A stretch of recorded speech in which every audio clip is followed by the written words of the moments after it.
Accessing library computer data. The world doesn't always adhere to logic. And sometimes when you're lost, you're found. Hey everybody, welcome back to the show. We're continuing our run through Star Trek Discovery, and we are up to the third of 4 of the short treks. This one is called The Brightest Star. It came out on December 6th, 2018. Written by Bo Yeon Kim and Erica Lippold. Directed by Douglas Aronofsky. No, not Douglas Aronofsky. Aronofsky, something like that. On the planet Kaminar, the young Kelpian Saru lives a simple and restricted life with his family, but is eager to explore the universe far beyond. His ingenuity and his desire to learn more lead him to a future he never expected. Well, Clay, you're back. How are you? I'm good. I'm just here assembling an alien vacuum cleaner while I'm getting ready to leave my sister to die. So we did a Star Trek short of the present, which was Tilly. We did one of the future, which was the one last month, which was the one with the computer AI. And now we're doing one in the past. Apparently this takes 10 years before the events of Discovery happen. So we're going to be focusing on Saru here, young Saru. I guess I'll just take a break and get the audio clip out of the way. So we're going to be back in a couple seconds. Since I was a boy, whenever I looked up, I saw hope. But this is not how I was raised. When my people look up at the stars, they see only death. All right, Clay. So we have a sense of what the shorts are at this point. What did you think of The Brightest Star? This one was a lot more what I expected them to be when this thing started. Which by that I mean sort of like not really necessary backstory stuff that was kind of I don't even know how to describe it, but even the way that this was shot and cut, maybe not shot, but the way it was put together seemed like what I was expecting. I was expecting more like first person narrative voiceover type stuff where they're just like, let's just shuffle our way through some backstory. Yeah. That's what I was expecting. I was surprised that the previous two have been like attempts to actually play scenes and stuff, whereas this one was just kind of just a chain of events. I thought it looked beautiful. It did look great. It looked great. Yeah, they definitely, whatever money they didn't put into making the first two visually interesting, they really, put, whoever they got to do the color grading on this should get a raise. Because there's lots of filters going on here, I think. Yep. But yeah, no, I thought it looked great. I thought overall kind of it didn't really grab me. Yeah. I think it's kind of, I think even the Tilly one has a little bit more character weight than this one does. Because this one just kind of feels like, yeah, okay, kids, you ever wanted to learn how Saru got onto the starship? Well, here you go. This is it. And that's about it. Yeah. My my wife watched it with me, and after it was over, she said that just kind of ended. Didn't really, nothing really happened in that. I was like, no, nothing really happened in that. My opinion of this one is that I agree that it's probably what you would most expect from something. This one of our listeners, Ewan in the Discord, said that this one felt the most like an ad to him. And that's funny because I was actually thinking it felt like an ad for Starfleet. Like imagine watching this and those then military commercials that are like, maybe the Air Force is right for you. Yeah. Yeah, like imagine, once he get like, how they do Disney commercials now where it's like, you're following a kid, and it's like, oh, the wonder of Disney shot with like really beautiful sunset shots and stuff. And then it's like a pan up off to the palace. Sky and it says, it's like says Disney. I was expecting after he got onto the ship and they flew away just for it to stay Starfleet. Join now, like that kind of thing. Yeah, and like the warp exhaust, it just spells out Starfleet. We're here for you. Yeah. Yeah, it's a to me, excuse me. I wouldn't say it's an. I wouldn't. Well, it depends on what you feel you're saying for an ad. This one to me felt the most like it was not doing any sort of risk taking or really doing anything outside of what you would expect, as you were saying, from like the backstory of characters. So what's going on in the sort of tertiary side pieces that these characters are going through while the seasons are in between. It's weird because I don't know whether or not I don't know if it actually functions as a short. So this one's kind of different. Like I've been looking at them as whether or not they function as shorts and whether they're telling the right stories. This one, I don't think the story works as a short actually, but what it is it is an ad for where you can take Saru's people in the future. Like it sets up enough of a mysterious, like what the hell is going on with these people, that even if it's not the focus of the story, they've left enough groundwork for the next season. If they want to touch on this, they can go back to it and expand on it. And there's a lot going on. I mean, there's no plot holes here. It's more just like you're sort of left wondering what this all means by the end of it. The biggest issue I have with the episode is I do not find it believable that Saru put together this transponder and sent a message. See, I saw somebody else put that on the Discord, but if you notice, apparently it came with instructions. Yes, he's looking. He's so looking. He opens it up, and it's like a transformer or something, where it's like you follow the IKEA instructions, and then all of a sudden you've got a relay device. So is that thing a communication device from the get-go, or did he turn something into a communications device? It seemed to me the way that they were talking about that he had like transformed it into something else, and he was lucky that he had he built something with 5 letters. You can say 5 letters and everything that you send back and forth. You can either say hello or today. And I love that. I love that it's this super high tech like flat screen technology, but you can only use 5 letters. But those letters look great. So that's what made me think. I thought he had done more work than he just activated a communications device. Like I thought that if that's the case, if that's what he did, then I find it less believable.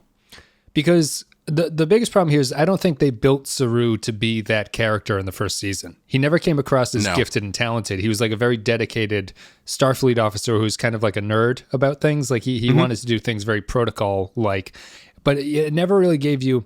He was capable of science, but it never gave you the sense that he was like outstanding at anything like this. And so I thought that was a little bit of a push. That was probably my biggest problem with the episode on a plot level, is I didn't really buy that.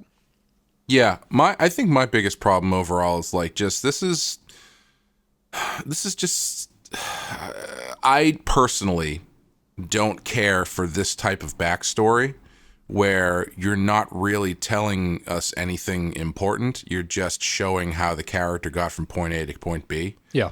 Very quickly in this one. Very, very quickly. Right. Yeah. Right. Like I think, I shouldn't say you're not telling us any information about the character. That's not fair, because they are telling us information about the character and about where he comes from and stuff. But like in the context of this show overall, I find the information you get in this very superfluous.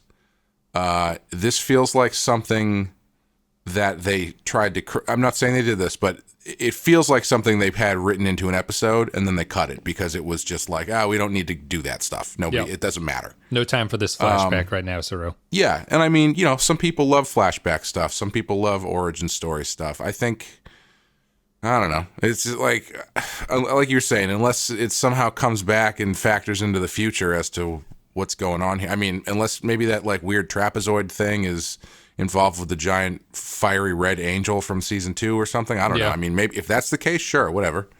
But even so, even if that is the case, I still don't think they give you enough to really make this worth it. Because if that is the case, you can look back and go, oh, well, they were just planting seeds for this, blah, blah. So, okay, well, that's fine. But I don't think you can really plant those seeds in lieu of actually telling a good story. Yeah.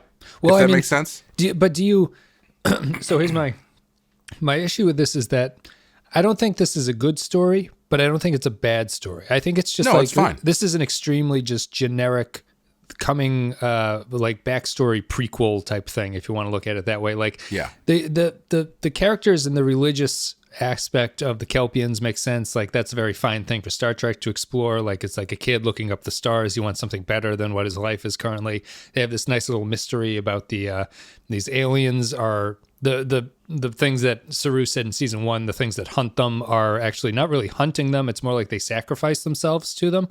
And there's some sort of transporter technology going on. There's an alien that has leaving technology behind for them. And then, it's all fine. It's very generic. It doesn't really tell you anything special about Saru. And then it kind of wraps up very quickly, too tidily almost. Like it's the kind of story that I feel would have worked better as a flashback, because if you had shown this flashback over the course of the episode, it would have felt like a little time had passed before he had met Georgiou at the end, as opposed to one day he turns on the machine and then the next day he's like, all right, I'm going with you guys. See you later. It just feels very rushed as a short. It doesn't feel like it doesn't feel like the material is right for the short timeline, because how much here needs to happen and how he kind of needs to get a sense of Saru and what he does on a day-to-day basis when he's on this planet before he joins Starfleet. Yeah, and I mean, like, think about it this way. Do you feel like watching this for 15 minutes was that much more rewarding, or this required that much more effort than if Saru had just summed this up in like 2 sentences? No. In the middle of an episode? Well, I mean,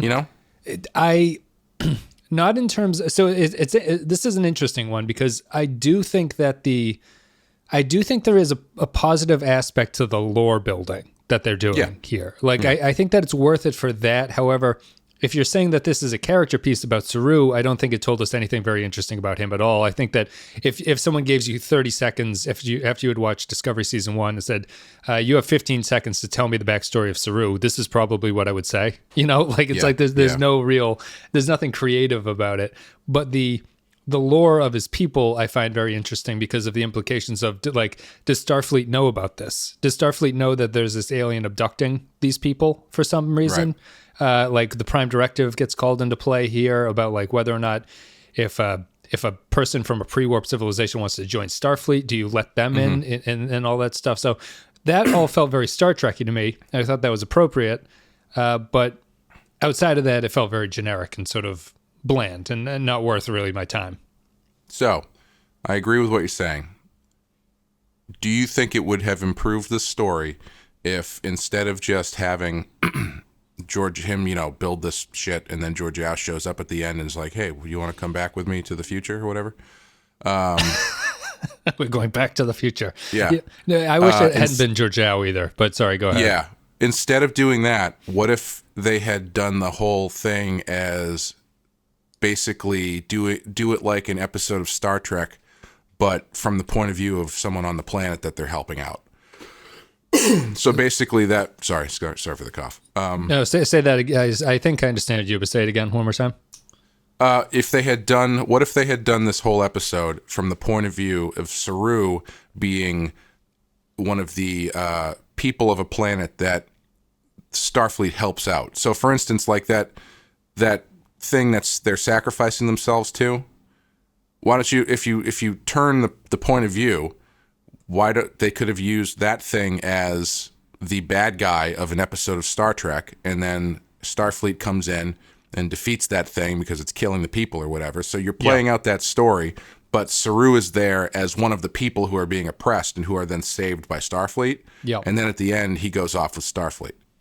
That would make sense. I mean, that feels like more of an origin story you'd have if this wasn't a short that was explaining his stuff. I actually thought that the twist, I was expecting a bigger twist than what the episode does to you here. So I thought a couple things. I thought he was going to willingly sacrifice himself to go to the Ba'ul or whatever these things are called, and then you would find out that Starfleet was somehow involved with what was going on. That didn't happen. The second thing was I got the distinct impression when he meets Georgiou at the end, for some reason, I really thought that he was basically undercover at that point and Starfleet was bringing him home. Yeah, no, I didn't get that at all. Okay, so those are the two misunderstandings. I was really digging deep for something for the episode to be about. Yeah. Like, Well, I was like, I mean, if they really had balls, what they would have done is they would have had some combination of what you're saying about the Starfleet being involved with the transportation or whatever. But then you find out you're in the mirror universe, and the last scene is him being sent off to the kitchen to be eaten. yeah, I like that. That's how you tie everything together, like a rug in a room or something. No, but I just thought that it was I understand what you're saying about like adding a little bit of Saru meets them on an away mission. He sort of runs into people as they're on their own Star Trek episode, and he gets brought into Star Trek that way. Yeah, so basically, Saru, it would be the same kind of thing. It doesn't have to be a direct, linear, moment by moment thing, because we're seeing this as he's telling a story, right? Because he's doing this voiceover and everything. And you could have him talk about how he had, his people were sacrificing themselves to this thing, but he thought that wasn't the nicest thing to do. And then one day, people showed up from the sky and freed our people for like that sort of interaction where he's like, oh, I got to see this other larger world, not through a fucking PlayStation 3 that his dad found in the water, but actually through interacting and seeing what Starfleet means instead of Yes. a magic car coming out of the sky and being like, do you want to come with us? Yeah, he's lucky he didn't like send a message to the Borg or something like that. Like he sent it to the right people, Right. I guess. I'm only kind of half joking about the mirror universe thing because frankly, he deserves to be eaten if he's just getting on a fucking ship with the first person who shows up. Well, that's the other thing it shows you about Saru. Apparently, Saru is the bravest Kelpian who's ever existed, right? Like, and he's kind of a pussy, but compared to everyone else, he is like the explorer extraordinaire compared to all of his brothers and sisters and fathers and villager people and stuff. Like he is the one that's actually like, I'm going to take a risk. I'm going to do something completely, something that every parent tells their kid not to do, basically, is what Saru is going to go off and do. He's going to take candy from Georgiou. Yeah, taking candy from it, getting in a stranger's vehicle. Getting in the stranger's car, yeah. It's very strange. Maybe it says something about Saru, and that's kind of interesting, or like that he is kind of the bravest Kelpian and everything like that. But no, it didn't. The ending really just sat weirdly with me because I don't think the Georgiou appearance just feels like it's like, oh, here's another cast member we're going to throw in. I don't feel that's appropriate that it was her. I would have felt better if it was someone else we didn't know. That would have. Because it was Georgiou, I went in expecting them to sort of have a relationship already. Like that's what kind of tricked me into thinking that he was undercover or doing something at that point. But if it was just random Starfleet guy, that would have made more sense to me, I think. Yeah. Although I still would have questioned the whole whether or not he would go or whether or not Starfleet would be okay with him going. I think they used Georgiou as a way to bolster the reason that he's so dedicated to her. Yeah, I think it plays off show, it plays off the brother-sister relationship he has with Burnham, I think, where Georgiou is both their savior as like their mother character. Yeah. Yeah. When you talk about him being it's about him being the bravest or whatever. There's I did get this distinct impression where that scene where they're having dinner or whatever, I thought he was going to be like, Father, I've decided I'm going to move to LA and try my hand at acting. And he was going to be like, son, you'll never make a living doing that. Stay here, work the fields with me. We're called Kelpians because we dig up all the kelp. Was that intentional that they're called Kelpians because they dig kelp all day out of the ocean? Like if that's the origin of their name, I was very disappointed that's literally what they were doing. That's some lazy writing. I think is what that is. It looked beautiful, but they were really just digging seaweed out of the ocean. Although that's pretty in line with some lazy stuff. That's like calling the Klingon homeworld Kling, which I believe they did for a while. One episode, and then they were like, "This is ridiculous. We can't do this." They nipped that in the bud pretty quick. Well, it's funny your point about telling it from Saru's perspective. There was a TNG episode. I don't know if you did it where Riker is on an undercover mission, so he's disguised as an alien and he gets hurt, and they bring him to the alien hospital and they find out that he's human.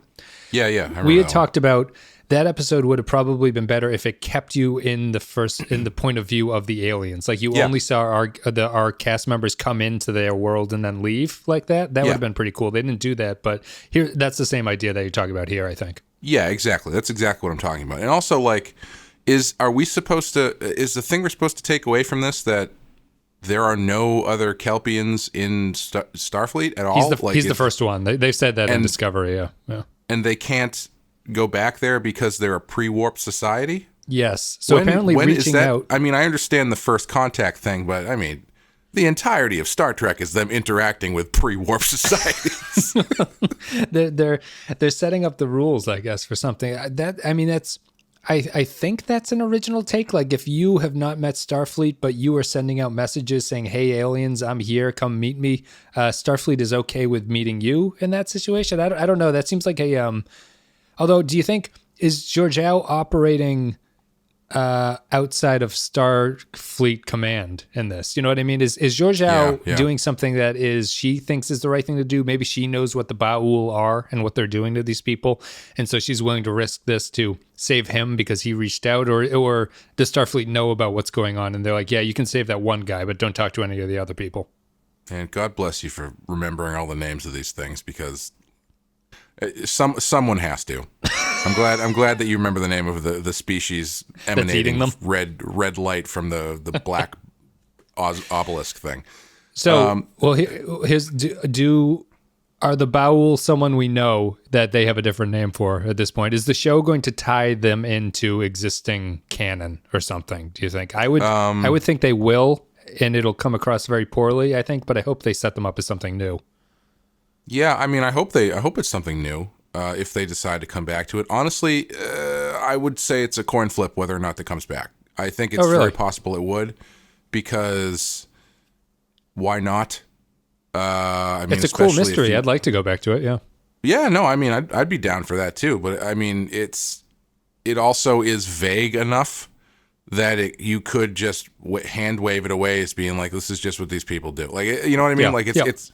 Like any of the god aliens in TNG. You just like, once you're done with it, you're done with it. Yeah, and I mean, like, unless they have an episode, which they very well might, because I don't know what season 2 is going to be about, but if they have an episode, let's put it this way.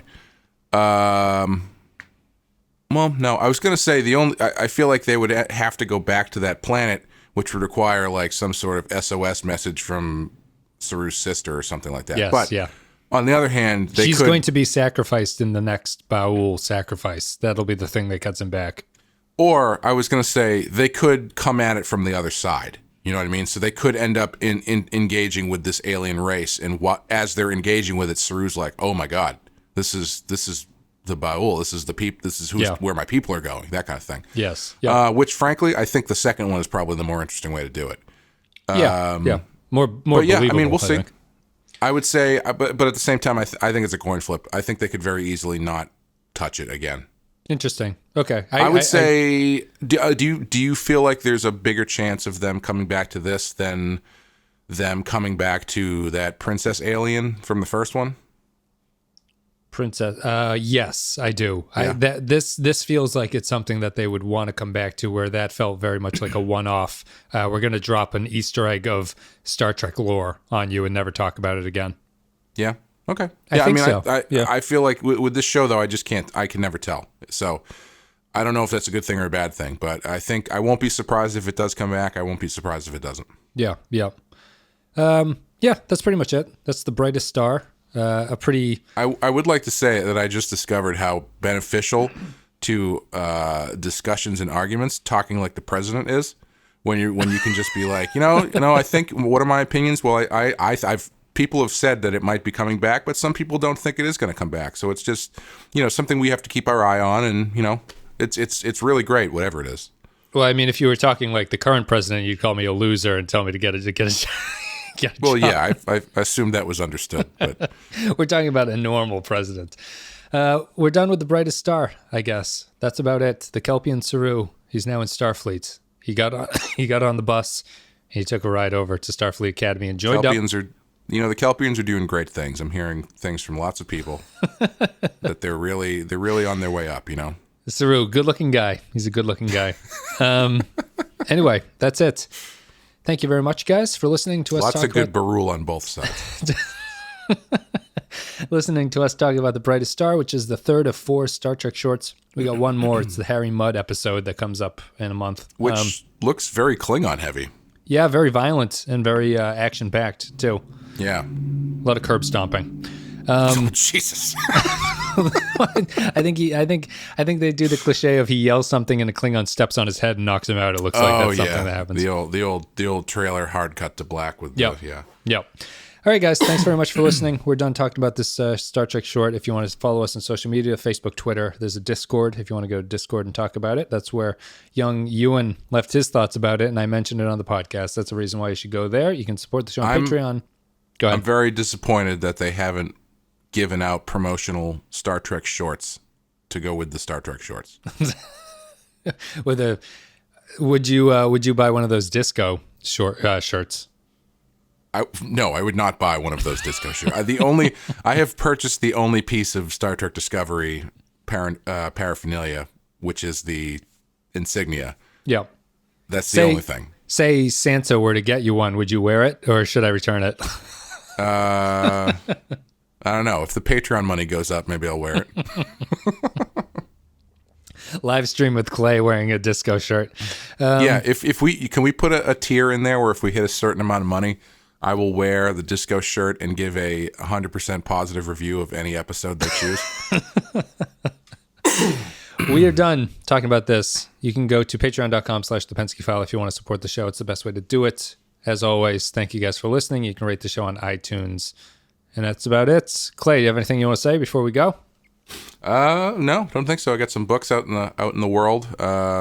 Poser 3's on the shelves. Night Moves, I think 2 comes out pretty soon. And Sean and I just recorded our Batman the Animated Series Christmas special, where we're covering the Mask of the Phantasm and answering some listener questions. And it's a long one, so it'll be perfect for driving to whoever in-law you have to go to for the holidays. Yep. Or you can just sneak away into a back room and listen through your earbuds while your family screams at each other out in the dining room.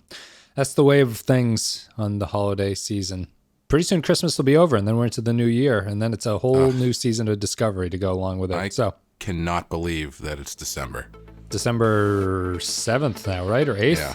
Something like that. It's almost mid-December, which is making my chest hurt a little bit. Maybe it's cold outside. Guys, we're done. Thanks very much for listening. We will see you next time.